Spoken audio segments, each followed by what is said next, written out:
Dito na kami sa airport. Hintay lang namin yung... Anong tawag dito? Departure time ba yan? Departure time. Napaaga kami dito. Sobrang excited na to eh. Di na natulog. First time ko lang pala mag-aeroplano. Lagi kasing barko yung sinasakyan ko eh. Kaya first experience ko to. Kabadong-kabado pa tayo. Kaya sa mga kaisla natin na hindi pa nakakasakay ng aeroplano, tara, samahan niyo ako.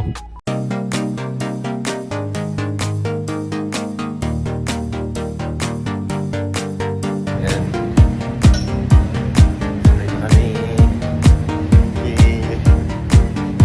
Nakabahan na ako, natatain na.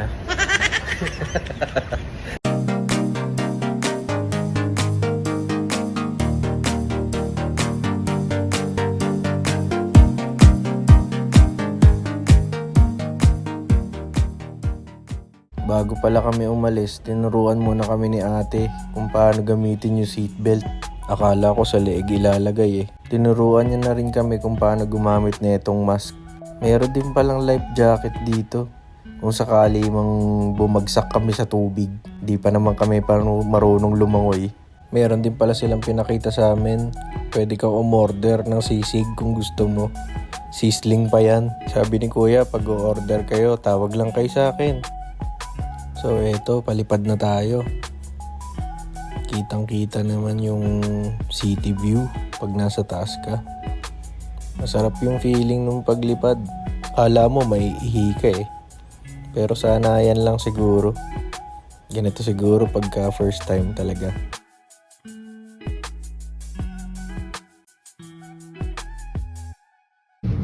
Kalalapag lang na aming airplane.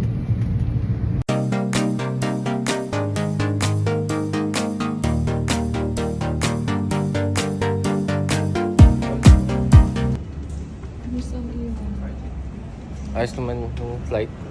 Ano lang, kalmado lang. Muntik lang matae. Palabas na kami ng airport. Tapos, ano na, kitain na natin si Kuya Ronald, ang aming driver and our tour guide dito sa trip namin. Alright, yay!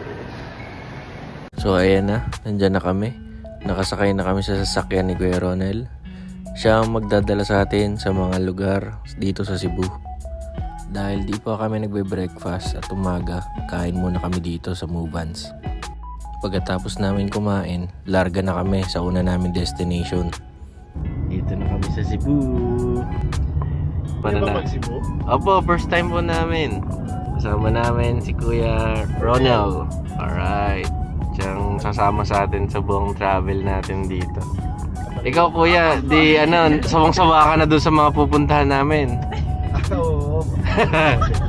Meron bang nagtutour na hindi pa nakakasubok ng mga canyoneering, mga ganun? Ako yung hindi nakasubok. Hindi ka nakasubok? Eh di sama ka sa amin kuya, magdala ka extra brief. After ng ilang minuto na drive, nakarating na agad kami dito sa una naming location, ang Heritage of Cebu Monument.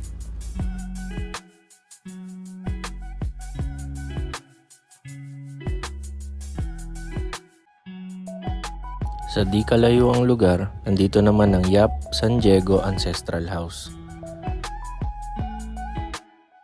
Possibly, the oldest Chinese home na outside from China. Kasi nga po, Chinese yung may-ari natin. Yap na pamilya po. Pero ngayon, of course, nagkataon na limang generation po ng Chinese. 348 years old na dito. Ay, messages po nga, mas maganda magsimula muna kayo sa taas. Wala ka masyadong tao. Multo pa lang. Total, sabi ni kuya, multo pa lang daw yung nasa taas, eh di hanapin natin. Bata pa lang ako, isyon ko nang alamin ang mundo ng hiwaga. Kaya ako pumunta rito para makapag-away. Joke lang. Tapos na tayo sa takutan, magpapasko na eh. Kaya mag-focus na lang tayo sa ganda ng lugar na ito.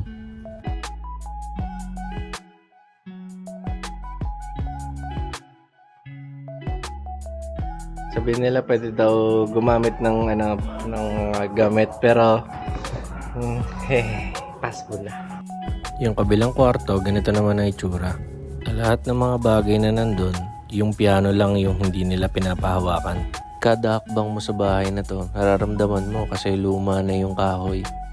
Pero sa kabuuan, maganda pa rin. Katulad nitong bintana na to, kaya dito na kami nagpicture. Ooh, nice painting. Uy, anong tawag dun? Oh, galing oh. Kahit luma na yung bahay, well ventilated yung area kaya hindi ka pagpapawisan. Ang dami namang bintana oh, tsaka ang ganda ng view. Pagkatapos namin sa taas, bumaba na kami para makita yung garden. Sila nga pala ang may-ari ng bahay. Nagpatuloy kami sa aming paglalakad sa garden. Nakita namin ang mga pictures nila, kaya nagpicture na din kami. Meron din palang wishing well dito. Syempre, hindi namin papalampasin yung mga ganitong pagkakataon.